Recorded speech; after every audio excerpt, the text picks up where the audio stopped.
Thank you everybody for coming. I remind you this is a graded competition, so I'll ask people to be quiet during the question and during the presentation. The rules are you have 20 minutes to present and about 15 minutes for question. Okay? Try to answer the question as carefully and quickly as possible and to be to the point. Right? So it's 2:32 and you have 20 minutes left. Do that.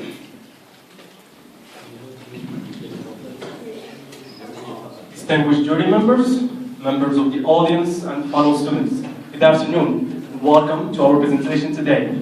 Well, today my teammates, Mr. Mohammed Bouzkharit, Mr. Jihad Biyad, and Mr. Osama Rashidi, and myself, Mounir Bari, will provide you with a brief, concise presentation about a strategic management analysis of Ciments de Maroc. So without any further ado, let's get started. As a company overview, Ciments de Maroc is one of the leading companies in the cement industry here in Morocco that operates primarily in the south and middle south of the region of Morocco. It was founded in 1951. And it belongs to the cement giant Ciments, the fifth largest producer of cement in the world. And the company has generated revenues of 3.613 billion dirhams as of 2012, with a production capacity of 4.1 million tons per year. Now, moving to the business problem. All right, so thank you. Yeah. Regarding the business problem. Actually, the business problem that is facing Ciments de Maroc is a combination of factors. We thought of two types of factors impacting or that are constituting the business problem. First, economic recession factors. As a result of that economic recession, we had decrease in cement sales trends, and that was by itself caused mainly by less demand from real estate developers and also public works contractors. We've got also a Finance Act law, or what finance, that did bring up new tax regulations that were imposed on namely cement. This Finance Act, we're talking also with regard to the Finance Act about 15 billion dirhams that was cut off as per the year 2013. With regard to the economic recession, we're talking as well about a liquidity issue. Other factors, we're talking mainly about high energy costs in the cement industry. We're talking as well about high transportation costs and a small Moroccan market versus 5 big players. So as a result, this gives us from now a hint about our strategy orientation. How are we going to face this business problem? So as you can see, we'll be opting for cost-cutting measures, branding strategy, and expansion to new market strategy. So now comes the vision and mission. We've got a few commentaries that we would like to point out. First, there is no stated vision and mission statements of Ciments de Maroc. And as a result, we have to develop totally new statements. So for the vision statements, this statement should mainly answer the question where we want to become. And thus we got this statement. Then the mission statement that answers mainly the question of what are we in business to do, and it fulfills the 9 components. Thank you, Osama. So now we are talking about the external assessment, and we would like to start with the external factor evaluation. We have a score of 2.74, which is above the average, 2.4. It means that the company is performing on average when it comes to taking care of capitalizing on opportunities or reducing or avoiding the external threats as well. For the competitive profile matrix, we have a score of 3.45. Of course, it is not the best one in the industry. Lafarge got the best one. Well, Lafarge is ranked #1 worldwide and #1 in Morocco as well. The most important critical success factors here, we are talking about distribution systems, energy cost, and the operating efficiencies as well. Now, for the 4 or 5 forces model, we have first bargaining power of customers. This is high. We have bargaining power of suppliers, medium to high. We have threat of new competitors, it is low, and threat of substitute high. Finally, we have rivalry among existing firms is high. Of course, we are willing to elaborate on that in the Q&A section if needed. Jihad. So, as Warren Buffett once said, if you don't know the true financial position of your company, you are purely speculating, and hence the need for the financial ratio analysis. So, starting first, by the current ratio, the company has shown strong ability to pay back its short-term liabilities, yet with a short margin of safety, but still it remained very liquid compared to the market leader. As for the cash conversion cycle, well, actually it raises the red flag, as the company has shown to have the highest cash conversion cycle, and that questions its ability to sell its inventory, collect its receivables, and pay its payables. And hence, we can suggest there is a poor cash management policies. Now, moving to the debt-equity ratio, it clearly depicts the company's strong equity position that has been consolidated over time, and so we can consider the company as being the least exposed to the interest rate risk. Moving to the net profit margin, the company has known a sharp decrease of its net profit margin starting 2011, and that comes as a result of the company inability to surmount the competition, mainly the entrance of Ciments, and also the slowdown that the cement industry has known. Last but not least, as for the valuation ratios, the company has maintained the lowest earning per share over the last 3 years. And if we are talking about the price-earning ratio, it stands at the lowest to 2012, suggesting that investors consider themselves better off investing elsewhere. Moving to the IFE matrix, well, the company strengths outweighs its weaknesses, both in terms of number and in terms of importance. And as a result, we got a score of 3.02, suggesting that the company has a strong internal position. Thank you, Mounir. For the value chain analysis as an assessment tool to the chain of the primary and supporting activities that contribute to the delivery of our final product, we have actually the pure, most consumed product is energy, which is mainly supplied from for electricity and for international market for petroleum coke. Also, we are serving our customers through two ways, whether the shipment and the delivery of the product or their personal visit to our plants, and in both cases they have the bargaining power. Last, recently, Ciments du Maroc is relying on some cost-cutting measures to reduce the dependency on the fossil fuels. Alright, so now, ladies and gentlemen, we move to the next section of our presentation, which is about strategy formulation. So here we are talking mainly about a couple of matrices that we used while elaborating our strategies. So we have the space matrix. Our company is located in the aggressive quadrant. We are here talking about strategies of the type grow and build. We are talking about market penetration, market development, product development, the three types of integration, backward, forward, and horizontal integration as well. We have here the IE matrix. Our company is located in the fourth quadrant, and the strategies suggested are of the same nature of the ones mentioned in the space matrix. For the grand strategy matrix, we have Ciments du Maroc located in the fourth quadrant, and here we are talking about related, in-related diversification. We are talking also about joint ventures. For the BCG matrix, we decided also to position Betona, which is a branch of Ciments du Maroc, but both of them, they operate in the same industry. And the conclusion here is applied on both of them. We have a cash cow situation that is calling for development, diversification, retrenchment, basically cost cutting, and divestiture in case if the situation is worse. Now, as for the SWOT matrix, well, all the strategies that we came up with has one single major focus point, which is basically going for cost-cutting measures. And so that will allow actually the company to sustain and maintain its competitive position in the markets. So if I have to put premium on some of the strategies that we came up with, I would say it's mainly about exporting the company's surplus to sub-Saharan countries where there is a booming of the cement industry, and also going for new sources of energy. Another main strategy that was derived is basically focusing on sea transportation as being the cheapest among others, and also building a strong branding marketing strategy that will allow the company to differentiate itself and also win new markets. But last but not least, it's also a question of integrating an IT system that will allow the company to to optimize its supply chain operations? Thank you, Mounir. Concerning our QSPM, we have tried actually to evaluate 8 feasible and profitable strategies and then try to evaluate their attractiveness according to the environment of Ciments du Maroc.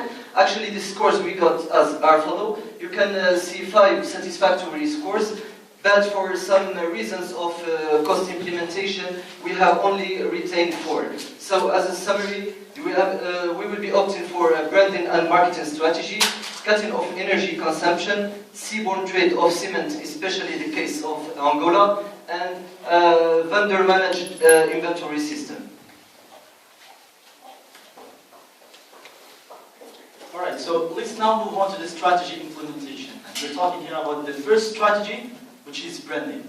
Sounds a bit weird when talking about branding in cement industry, but that is the case here, and here is why. We've got rationale. First, we're talking about an underutilization of the production capacity of Ciments du Maroc that does not overcome or that barely reaches the 75% of the production capacity. It means that they're barely using 75% of the production capacity. We're talking about declining cement trends. We're talking as well also about a small Moroccan market. Differentiation barely exists, and customers can switch easily from one company to another for just 10% decrease in price. So the objective and what we want to do is to differentiate ourselves. We want to create brand awareness more than we want to strengthen the relationship between customers and Ciments du Maroc. Can we do that? Well, that's debatable, and we can argue about this in the Q&A session. So while talking about branding, we're talking mainly about brand design first, and then brand implementation. By brand design, we're not talking about rebranding Ciments du Maroc, because Ciments du Maroc already has existing values. What we want to do is to emphasize these values. How can we do that? There are many ways to do it, but we're talking mainly here about Hermann Ludwig model, a famous German psychologist, whose model proved effectiveness while in conveying brand values. So again, objective, just to remind you, is to create a relationship between the customer and Ciments du Maroc. We want loyal customers. Then comes brand implementation. The first thing to highlight is that we should be communicating a comprehensive message to both internal and external stakeholders. Most importantly, the message must be consistent. To do that, again, many ways, but we're talking here about mainly IT tools that will facilitate the task for us. Now comes the cost estimation. We're talking about 2 big points, brand design, brand implementation. We benchmarked, we did research, and we found that generally brand design costs around 1,350,000 dirhams, and for brand implementation it costs around 1 million dirhams. Regarding our second strategy, which deals with the cost cutting of energy, in fact, in any volume industry such as the cement one, the production capacity or the quantity produced is a key success element. So many companies try to produce as much as possible in order to increase the profit. So for these reasons, the energy costs represent 2/3 of our total costs. In addition, the scarcity of the natural resources and the reform of the government in 2012, which decided of cutting, subsidizing the industrial fuels, all of these factors have pushed us to think about other alternatives. In fact, many leaders of the industry go for the co-processing of alternative fuels, meaning transforming waste to energy. It's a good approach and efficient, but in our case it will require years of experience and much expertise in order to excel in this domain. So, for us, we are opting for a wind farming. Actually, Ciments du Maroc already has 2 wind parks in Laayoune and Asfi, but with an insufficient capacity. More specifically, we will need 11 megawatts of power in order to optimize our energy consumption. So the brand chosen is Gamesa, especially the one with the 850 kilowatts, because it showed great efficiency when it comes to small farms, as it's our case. And the number of turbines needed will be 30.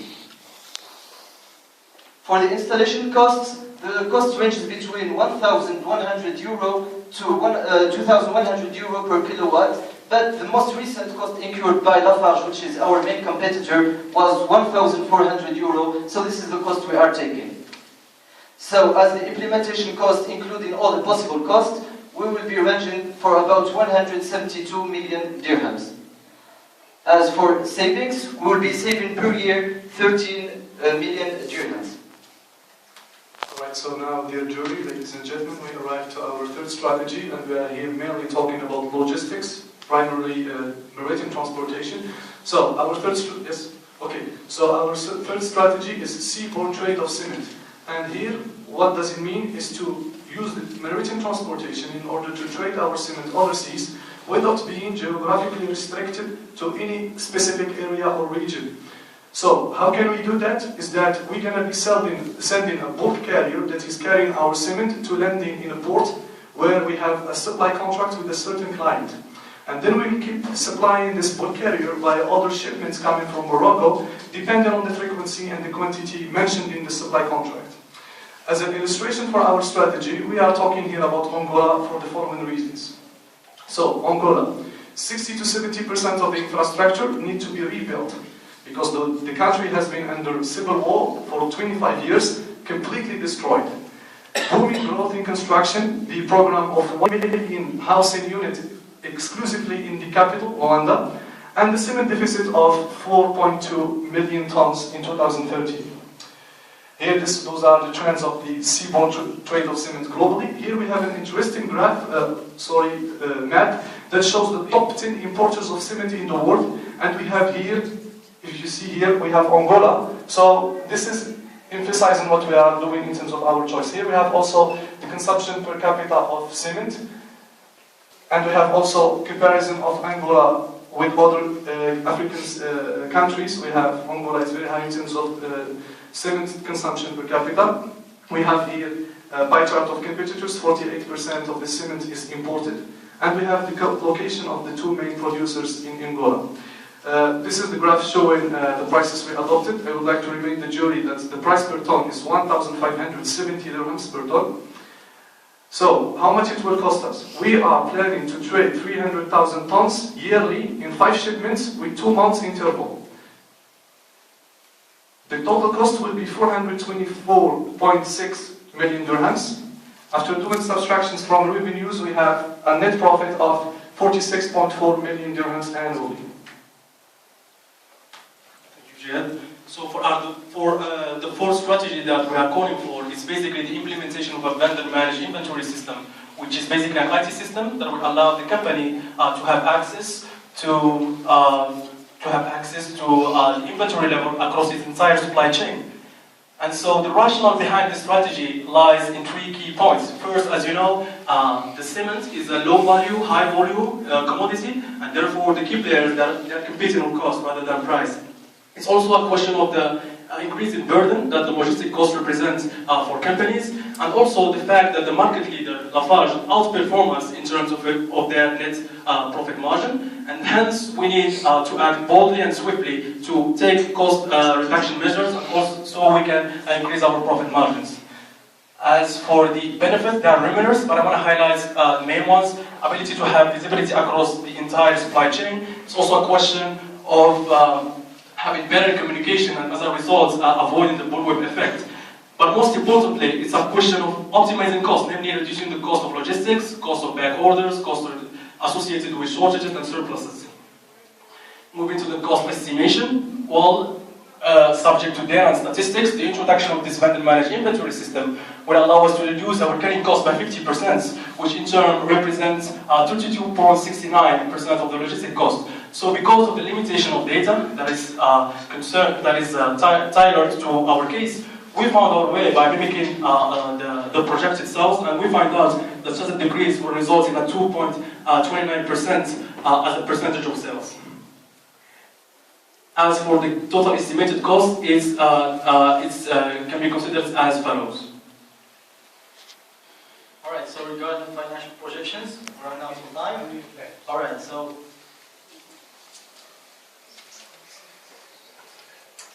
The main points to highlight are two main points. First, in our financial projection balance sheet, as you can see, these are the highlighted accounts actually are the accounts that were impacted by the horizontal analysis. We use 5 years from 2008 2012 to the projections over the 5 upcoming years. Another main point to highlight is that we changed the finance structure from equity to debt. So, in the income statement, you can notice here again the cost of goods sold, selling, general and administrative expenses that were impacted by the horizontal analysis, as well as the impact of the strategies we opted for. In the financial ratios, in debt to equity ratio, you can see the increase in the ratio as a result of us opting for debt instead of equity. Current ratio does back up the debt to equity ratio and means that we are able actually to meet the current liabilities using our current assets. By opting to our strategies, decent profit margins, we will be able to get decent profit margins. Ladies and gentlemen, our presentation has come to an end, but before that I would like to remind you briefly of the main strategy that we called for, and that's outlined as follows. But I wouldn't let this presentation end without wishing our missing teammate, Mr. Sami, best of luck in his job interview overseas. And so, I want to thank each one of you for your time and attention. Distinguished jury members, the floor is all yours for your questions and comments. Thank you very much.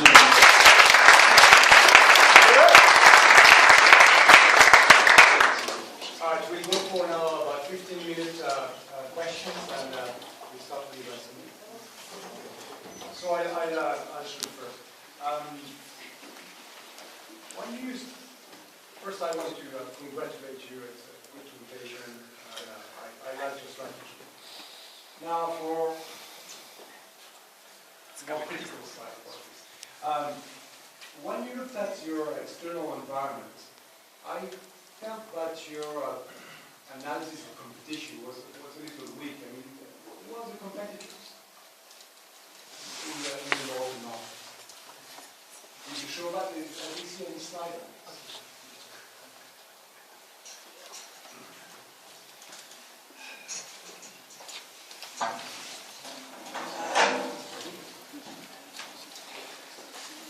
Right. What do you sort of want to know exactly? Because we did an analysis of the competition, but we've got 20 minutes, we need to highlight the most important things. What do you want to know about competition? Well, I'd like to know, for example, what is your profit margin with respect to the industry average? Okay.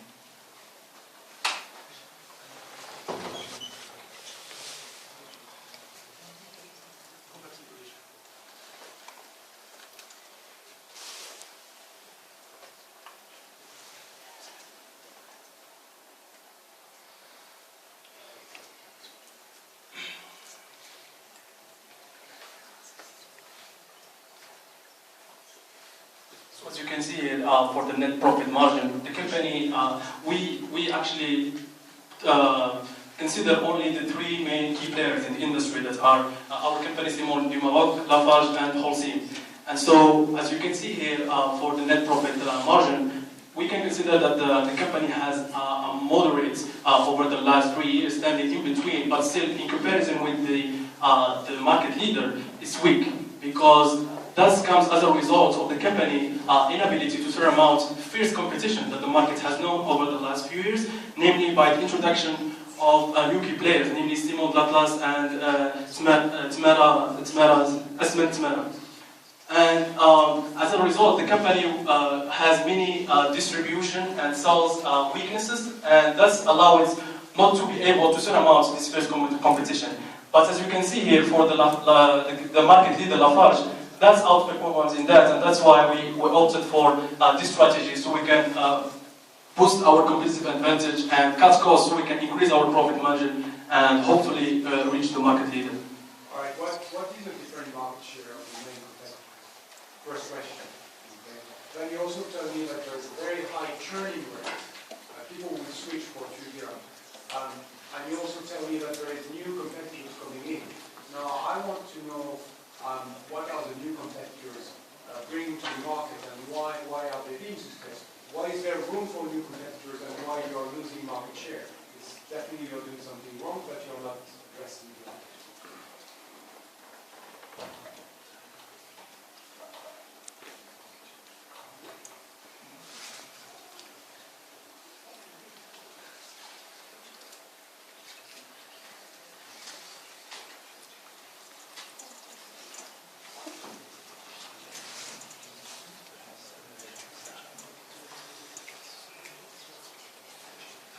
Just to briefly answer your question, so for the market share, we have Ciments du Maroc with 26% market share, which is the second one in terms of ranking. We have Lafarge with 34% market share. The rest is dispatched among Holcim, Asment Mara, and Ciments with 16% market share. Now, for the question why, when the new competitors when entered the market, our sales decreased, because the new competitor is Ciments d'Atlas of Mr. Sfrewi. Ciments, the way it works, is not selling cement for private companies that they are working. He's mainly supplying his Doha projects. For this reason, he's just creating a subsidy for his business to ensure sustainable sourcing of cement. So this is why he invaded our market. Okay. Yeah. All right. So that's good answer. Now, when you talk about your branding, okay, I felt you were very light on your branding. I mean, branding is about giving people the reason to buy your product. Like, what's your competitive advantage? You didn't mention anything like that. What's your competitive advantage? Why should I buy you rather than somebody else? I agree with you, sir. It was very light because we should have. We had to be very. It's one of your main strategies. I agree with you. All right. So if you want details, as we saw, we had the hermeneutic model. We've got Ciments du Maroc as the focal point. The model suggests that we can communicate very cues around the brand. Those cues can be functional or emotional attributes, right? So. In addition to that, I would like to add that in this, branding, or in our branding strategy, we're not talking about marketing mix, we're talking about, I'm coming to it, I just need to introduce it for you. So we're not talking about the 4 P's, we're talking about customer engagement. We need first to engage the customer, then meet his expectations. And then comes the next step is to actually not only meet expectations, but give him the extra. What we're thinking of, or what we did actually, is that we benchmarked with the Indian industry for cement. And we took, for example, some commercials, and we saw how these people do communicate actually, or how do these people brand for cement. It turned out that emotion can be an